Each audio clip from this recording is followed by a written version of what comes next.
मनोज जरांगेंची थोड्याच वेळात पत्रकार परिषद होणार आहे। जरांगे काय भूमिका घेणार याकडे सगळ्यांचं लक्ष लागले। जरांगेंचा मोर्चा नवी मुंबईतल्या एपीएमसी मध्ये दाखल झालाय। मराठा आरक्षणासाठी लाखोंच्या संख्येने मराठा बांधव जरांगेंसोबत नवी मुंबईत उपस्थित आहेत। सरकारच्या शिष्टमंडळासोबत चर्चा झाली नाही तर मोर्चा मुंबईकडे नेण्यावर आंदोलक ठाम आहेत।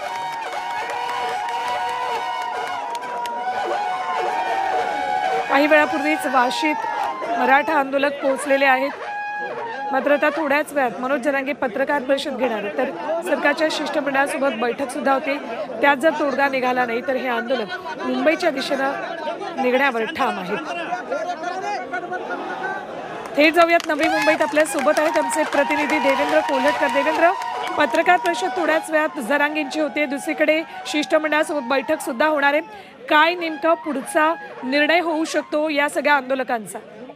अमृत नोनी आर्थो प्लस ये एक प्रूवन फॉर्मूला है। इसमें मौजूद नोनी फल के गुण और आयुर्वेदिक जड़ी बूटियां शरीर को जरूरी पोषक तत्व देने के साथ साथ हड्डियों और जोड़ों के घिसने, उनमें होने वाले सूजन और दर्द को रोकने में मदत करता है। दर्द मुक्त जीवन के लिए अमृत नोनी आर्थो प्लस। मराठा आरक्षणाच्या मुद्द्याला घेऊन मराठा समाज किंवा मनोज जरांगे पाटील आक्रमक असलेले आपल्याला पाहायला मिळतात आहे। काही वेळापूर्वी मुंबई कृषी उत्पन्न बाजार समितीमध्ये त्यांच्या हस्ते ध्वजारोहण पार पडलेल्या आता पत्रकार परिषदेमध्ये ते त्यांची पुढची भूमिका जी आहे ती जाहीर करणार आहे। त्यासोबत एक शिष्टमंडळ जे आहे ते कालपासूनच त्यांच्या भेटीचा प्रयत्न करत आहे, त्यामुळे त्या शिष्टमंडळासोबत देखील त्यांची आज भेट होईल। त्यानंतर मनोज जरांगे पाटील काय निर्णय घेतात आहे, मुंबईकडे कूच करतात आहे का, हे पाहणं महत्त्वाचं असेल।